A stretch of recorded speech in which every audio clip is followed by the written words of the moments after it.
There was one last bit of news, and I was saving it for the end of the show. Mm. Apparently, there was an internal document that was released by someone in AEW Uh-oh. that stated that going forward, um, only Tony and maybe two other people are going to know the official pay-per-view scheduling, as so that way they don't worry about WWE counter programming them with pay-per-views. So in other words, they're just keeping it hush hush when they're going to do pay-per-views, even from the talent. It makes no sense. I guess it's to prevent the talent from like spraying on social media because everyone talks on social media nowadays, I guess, but that makes no But sense. here's the thing, it goes back to booking 101. How can you book a show if no one knows there's a show to book? Hey, God forbid, what's her name? Haley Come to the Catherine spreads it AEW. over Blue Sky or something. Are you guys going to go to the pay-per-view? Which pay-per-view? You know, the one that's going to be at the place. What place? Like, it's an Abbott and Costello routine, I swear. At that. Yeah. Now, one more thing I do want to say about AEW in general. I mean, the show was fine. It was a good show, but again, it's not pay per Eh, view, so we can't really, compare it as you would an actual pay per view. It's an episode of Collision, But one thing I do want to say about AEW, one of the problems they have is they like to. It's like a good but bad at the same time. They like to give like these epic matches, both people showing off all their skills or whatever. But the thing is, they do it even when it's supposed to be on paper a squash match. You know what I mean? You get like yep. big ass Bobby Lashley going up against Leo Rush, who would expect him to swan like a fly after 2 minutes, but no, they still got this drawn out match where it's like, if Bobby is as unstoppable as he is, and Leo Rush is like, 100 pounds soaking wet, the match shouldn't go on for like 10 minutes or so. There shouldn't be a commercial break in the between of the match. So this past Wednesday, they had their name is Megan Bayne, wasn't it? Yeah. So Yeah. it was here, Megan. let me set Oh, the scene for what happened. So basically what happened was Megan Bayne was fighting Kris Statlander. yes. And establishing herself as like this dominant force, which is like kudos because Megan Bayne is a beast. Apparently Penelope Ford and her have been teaming up. And after the match, Megan Bayne and Penelope Ford, did heel stuff and started beating up Kris Statlander. Now, No, wrestling. no, it's worse than that. It's worse than that. First of all, the match was too long because I understand Kris Statlander maybe give her a couple of spots, but this is supposed to be the match where Megan takes her down. So you as an AEW fan could be like, oh God, she took down, big ass Kris Statlander. Oh shit, She But it won was like because even. Penelope Ford cheap shotted her. That's not how you show a dominant That's right. force. She's supposed to be dominant, That's but right. she That's needed right. Penelope Ford, which is like half Kris Statlander's size. She needed her help to win. I forgot about that. You're And right. that bugs me I was because thinking now I'm about. thinking like Jack Knives. I'm watching this shit. I'm thinking like Yeah, Jack Knives now. you're right. I the thing of it was is I forgot. Is this is how fucked up it is. The situation that happened after the match was so bad it made Oh me yeah, forget the yeah. Describe that actual one. match. So those that have watched wrestling enough know the infamous chair save. It's called a chair save. Everyone knows what happens. Two people gang up on one person, they're beating up. Someone comes in to save with a chair. The bad guys roll out of the ring because it's evening the odds. Everyone knows it. From A to Z, that shit's been done since the 70s. Everyone knows this shit. But what people don't know is those spots are pre-planned. Everyone knows those spots are pre-planned. You're not meant to hit the people. Everyone knows that. It's to Swinging scare around, them away. It's the like heels run away. they're scare them away. It's like throwing a broom around a bunch of birds to get them off your lawn. It's not meant to actually hurt them. So it's like that. It's that mentality. So you go, oh, okay. So hey, to build up those two having a paper tag team or whatever. Thunder Rosa comes out of the ring with a chair, has the chair, and they don't move. Not only do they not move, they egg her on. They make fun of her. They laugh at her. And since Rosa can't swing at them, she's not supposed to swing at them. It's supposed to basically just be a scare tactic. So she has the chair like this, and she's like, and she's not allowed to hit them because that's not the spot. But they're not leaving. And so it makes her look like a jackass. It makes them look like selfish pricks because you could tell. And everyone goes, they went into business for themselves. And a lot of people believe she didn't just go into business for herself. She was instructed to make Thunder Rosa to look like a fool. Because, and here's the thing, I'm not blaming Megan Bayne for this. The reason I'm not big, a lot of people are blaming her. I don't blame Megan Bayne because she's new to the company. She's following Penelope Ford, who's the the veteran. So when you're paired with a veteran, you follow the veteran, you follow suit. I'm not blaming Megan. So I believe because last week when Ricky Starks debuted on NXT, Thunder Rosa was on Busted Open Radio, which she co-hosts with, like she appears occasionally with like Nick Nemeth and Dave LaGreca and Bully Ray. She was talking about how she didn't believe because she doesn't follow the dirt sheets about Ricky debuting on NXT. And she pops it on because that's all they do is talk about wrestling. She pops it on and she said, quote, when I saw it and I did rewatch it, I was really happy. I'm like, wow, hey, I'm really happy that the crowd was so receptive to Ricky, because I wasn't sure how they were going to feel about him. But it seems like he got over. He seems happy that he's there and good on him. More power to him. I'm happy he got it. I'm happy he's in a place that he's comfortable with. And that's all she said. That's it. And I truly believe, for as petty and vindictive as Khan has been proven to be, based off of that one quote, Khan instructed Ford to not sell that spot. That's truly what I believe. Because if he's petty enough to pull up security footage for a guy who doesn't work there anymore, there's no length to the level of pettiness. What I was going to say is that Penelope Ford actually tried to wrestle the chair away from Thunder Rosa. Yeah, that's right. It was such an embarrassing spot. And like you said, she was stuck just all like, because like you said, she can't hit him. It is, I know this is a weird comparison. It is one of, I've seen maybe like 4 more unprofessional spots in my mind, but this is definitely the most unprofessional moment I've seen in a long while. I think since the I think this is probably what and I'm talking about during a show. I'm not talking about, like, you could argue, well, what about the Punk press conference? That was a press conference. That's not the show. That's not the main show. I'm talking about during a main broadcasting show. That was probably the most unprofessional moment I've seen in a wrestling show, because it's like that. If I were that, to me, it's either Ford went in for herself, which she would have no reason to. That's the thing. You'd need to have a reason, a damn good reason to do that. And she doesn't have one. I don't think I've ever seen her and Rosa have a match, honestly. So either she went in to business for herself, or she was instructed to do so, which is more than likely, which is what I believe.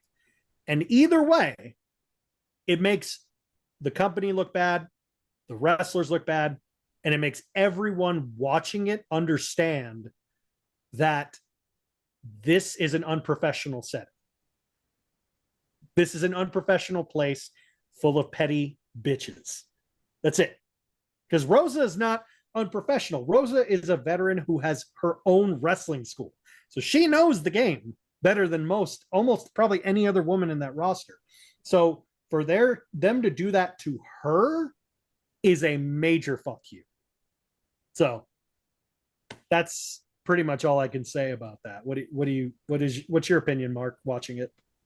Yeah, I mean, I was like, well, I didn't, think of it like that deeply, but 'cause I was more pissed about how, Megan needed a cheap shot to win when she's supposed to be like this big dominant force or what. It's like Bayne comes in and the only reason that he broke Batman's back is because the Joker came in and threw a whoopee cushion or something. You know what I mean? Like, but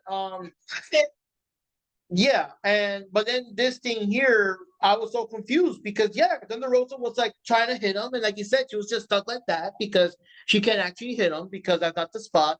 But then I felt like it was so disrespectful how Penelope was trying to wrestle the chair away from her and stuff. Because I was like, oh man, that makes what's her face Thunder Rosa look like a little bitch. You know what I mean? It made her look bad. And not only that, she was also laughing in her face while she was doing it.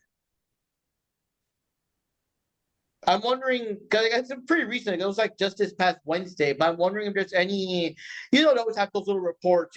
Mark Henry says he's not happy with the booking. Tony Schiavone. So I wonder if there's anything like Thunder Rosa is not happy with the last episode of Dynamite, how it played out, or I wonder if there's any news on that later on. I don't know, but if I were Thunder, I would do everything to get out of my fucking contract. If that were me, I'd be like that. See, this is the shit that caused Jonathan Gresham to quit the company, to quit Ring of Honor, because that's unprofessionalism. Because it's like you can deal with, okay, in the wrestling industry, you can deal with a lot of stuff, stupid booking, dumb gimmicks, not necessarily wanting to work with a person or whatever. That's fine. But unprofessionalism or dangers, those are the two that should be, I'm out. Like those are the two things that that should be nowadays. That should be a get out thing for me. Because if it were any other business, like that should be I understand why you left. If it's like, well, it wasn't the hours, it wasn't the it wasn't the hours, it wasn't the workload, it wasn't the extra tasks, but I felt that the biggest issue I had was the fact that I had to be locked inside of a cage with a tiger. And you go, well, yeah, no shit. No one wants to be locked inside of a cage with a tiger. So you go, okay, fair enough. I see why you quit. But like it's kind of that mentality of like, you can't expect people to want to be in a professional wrestling environment when there's no one professional in the environment. That's Johnny, especially the guy in charge. Especially the guy in charge. That's bullshit. Huh? Oh, just real quick. What's Gresham doing nowadays, Jack? What's who? What's Gresham doing nowadays? He was signed to TNA for a while. I heard he's in talks with WWE now that Jordan's there, because his contract and Jordan's were close to each other. I think if I were, because the thing of it is Gresham's his best run was in Ring of Honor, with his group, because not only was it reintroducing the pure title and all that stuff, he was also training wrestlers too. The entire women's division of Ring of Honor was retrained by him. So women like Roxanne Perez, Willow, Queen Aminat, all those women that came from that were trained by him, and you could see the skills that they brought to the ring. So that's the thing, is like he works. If I were Gresham, I wouldn't necessarily need to wrestle anymore. I would just open a training school, because he's one of the best technical wrestlers in the world. So I think what would be cool is to see him transition into being like a head trainer in WWE. That would be cool. Or him being a head trainer in TNA or something like that. That would make me happy. But the last time I checked, he was in TNA for a while. I haven't really heard much about him recently. I don't know what he's doing now. Johnny, what are your thoughts with it? Because I know you're a big Thunder Rosa fan. Okay, so about Thunder Rosa, in my opinion, I didn't see the match, but just based on what you guys have said, it just sounds horrible. yeah, they're just really not. I personally felt like since Thunder Rosa came back, they just kind of pushed her to the side because I'm noticing that she's losing a lot of matches, and I don't know what's up with that. But I think Thunder Rosa, she still has a bright future because she does have, a lot of social media presence. Like she has her Instagram, she has her YouTube, she sings. Oh, and then of course I think she still wrestles and Lucha Libre, right? Yeah, I'm pretty If sure I'm she. not mistaken. So I think Yeah, that I think sometimes. Yeah, I think she does. I think Sometimes. Thunder Rosa, her best bet would be that, hey, like maybe she shouldn't, like this should just be like the final year contract with AEW, and then she could just go to any other wrestling federation, any other wrestling company, they'll gladly take her in because she's very talented. And she could always fall back to just doing lucha libre 100%, and that's what she wants to do. Because yeah, in terms of AEW, I personally don't like the way they're treating her lately since she came back from her injury. Yeah, it's like they don't know what to do with her. She always appears in like one big match or so, or like whatever. It ends and that's it. So like the feud doesn't continue or nothing. Then she's gone for another couple of weeks. Then she comes back. She challenges like I don't know Diana Purrazzo or something. They have their match. She loses. She's gone again. Like The only thought I have with that maybe is that maybe Thunder Rosa personally, because she's like freestyling, so she's kind of like, okay, I'll be in AEW, but I'm not like 1000% committed because she has to wrestle other wrestling promotions, and she's has all her Instagram stuff and her YouTube, and she sings music once in a while. Like she does her wrestling school too. She has her own wrestling school. She has her wrestling school. Then she gets invited to TV shows, and she travels here and there to other parts of the world. So she does a lot. So maybe personally she's not that invested with the AEW, but that still doesn't change the fact that okay, maybe she's not 100% invested with AEW, but that doesn't mean AEW has to treat her like crap. You know what I mean? Like, still give her space because she's a good wrestler. And it just really sucks how, I don't know, I just don't like how Tony Khan does business in general. Like, it's just horrible. Yeah. He's a very petty guy. And the bad thing is that nothing's been going on, like in terms of, like, for example, when Thunder Rosa came aboard because she had her big wrestling school, she was supposed to help hype up the women's division. Nothing really changed much. They brought in Saraya. She was supposed to hype up the women's division. Nothing really changed much. They brought in Madison Rain. She was supposed to also like elevate the women's division. Nothing's really changed much. They keep doing all these things and. They brought in Camille. She's injured. No one gives a shit. They brought in Saraya. That's the thing I was saying with Megan Bayne.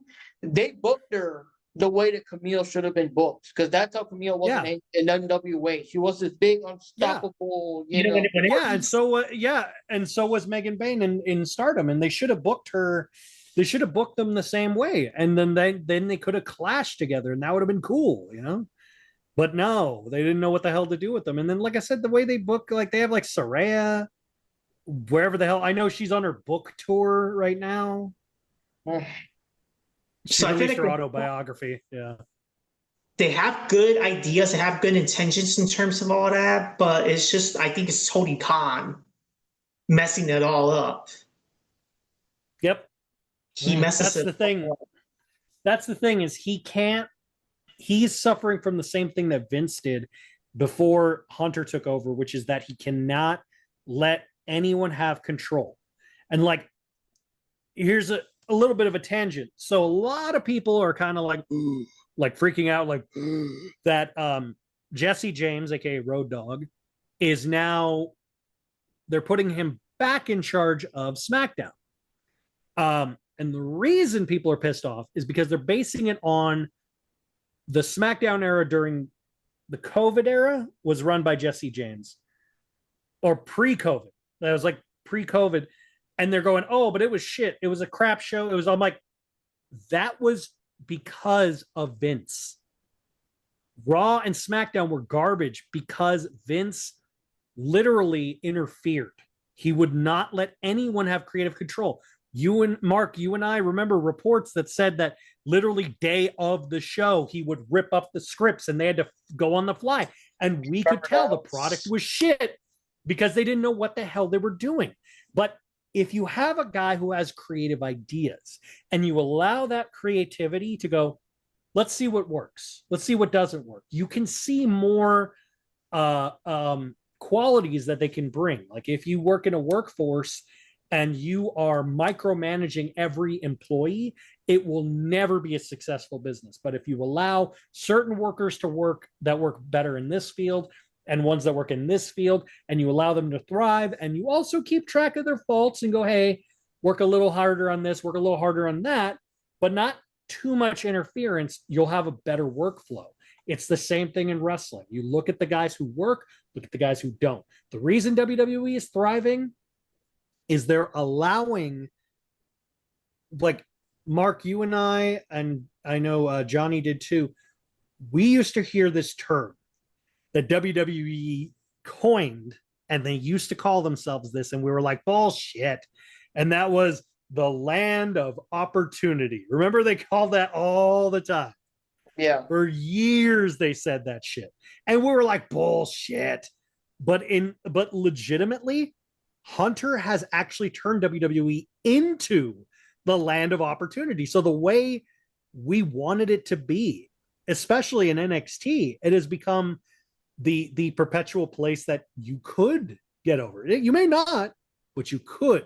That's why they put Ricky Starks, or now Ricky Saints, there, because they're like, let's see how this kid, if this kid can get over organically.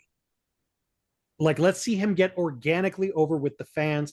We know he's got an established fan base, but let's see how he does on NXT, because Ethan Page, he's over like hotcakes in NXT. He is the top villain.